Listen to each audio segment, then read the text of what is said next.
हार्दिक शुभेच्छा और अभिनंदन।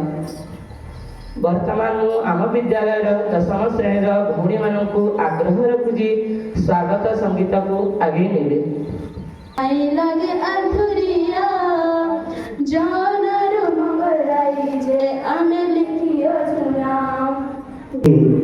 शिशु मान द्वारा तैयारी होइतिबा प्रस्तुत होइतिबा आज ज्ञान विज्ञान मेला रे समस्त को स्वागत अभिनंदन। जो महाशय महानुभव माने एठी उपस्थित अछंती तांकर परिचय प्रदान करवा मो दृष्टता करूछि। तांकर परिचय करवा मो दृष्टता एथिपय लगेई परिचय परिचय से करा जाए जो मानकर जो माने आम ठारू आमर अपरिचित था। श्वेत पद्मासना माँ भारती वीर प्रसवनी भारत माता डॉक्टर जी श्री गुरुजी उपस्थित देवतुल्य गुरुजी गुरुमा उपस्थित आज रही ज्ञान विज्ञान मेला रे निमंत्रित मुख्य अतिथिगण तथा आज रही ज्ञान विज्ञान मेला रे भाग नहीं दिवा शिशु भाई भौणी आज हूँ श्रावण शुक्ल पक्ष निज भितर ज्ञान को एवं निज भितर कुनी कुनी वैज्ञानिक मान को निज मध्यरु से परिप्रकाश करें। वर्तमान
महासागर पक्ष भेदिबु उड़िबु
ଆମ